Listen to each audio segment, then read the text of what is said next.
Fala meus amigos, tudo bem? Hoje vou gravar aqui mais um vídeo rápido para vocês. Nesse vídeo a gente vai conversar um pouco sobre o deload, que é uma semana de redução de carga de trabalho no treinamento, visando a recuperação. Então olha só, quando a gente descreve sobre o deload,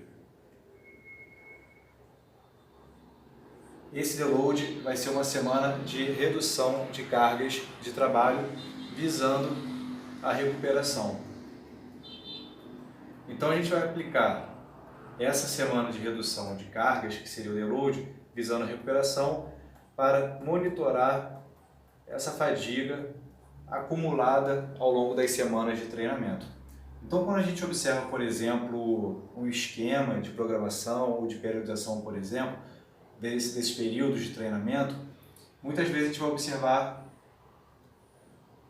estruturas parecidas como essa aqui. Então a gente teria, por exemplo, aqui 3 semanas de treinamento, cargas, por exemplo, crescente, e depois, vocês vão observar, por exemplo, nos livros, umas semanas de menor carga de trabalho. Então, basicamente, a gente teria essas cargas crescentes e depois uma semana de carga decrescente ou uma semana de recuperação com cargas menores de trabalho. Então, essa semana aqui é a semana que a gente chama de deload, que é a redução dessas cargas de trabalho, visando justamente o gerenciamento dessa fadiga, buscando uma recuperação dos sistemas. E depois de você aplicar essa semana, você volta a realizar os ciclos, buscando novamente as adaptações dos sistemas. Agora, essa questão do deload é interessante porque será que na prática realmente a gente consegue utilizar essa semana de deload? Será que ela é aplicada para todos os tipos de pessoas que praticam exercício físico? E a verdade é que assim, até os próprios atletas, muitas vezes eles utilizam a semana de deload de acordo com a percepção de fadiga deles, às vezes dores articulares ou desconfortos. Então, quando eles percebem que precisam desacelerar um pouquinho e recuperar, eles aplicam uma semana de menor carga de trabalho para permitir essa recuperação.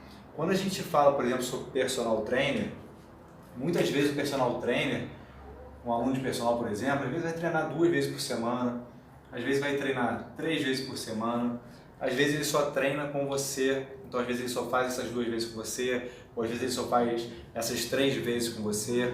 Muitas vezes o cliente, às vezes ele acaba faltando, por às vezes questões de trabalho, às vezes preguiça, enfim.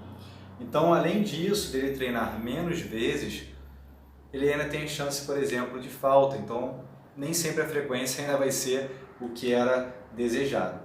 Então, dificilmente você vai... Eu não estou dizendo que você não tem que ter um esquema na sua cabeça, um esquema lá de como que você está realizando essa programação e essa periodização, mas eu estou dizendo que muitas vezes essa semana de deload ela não vai ser necessária.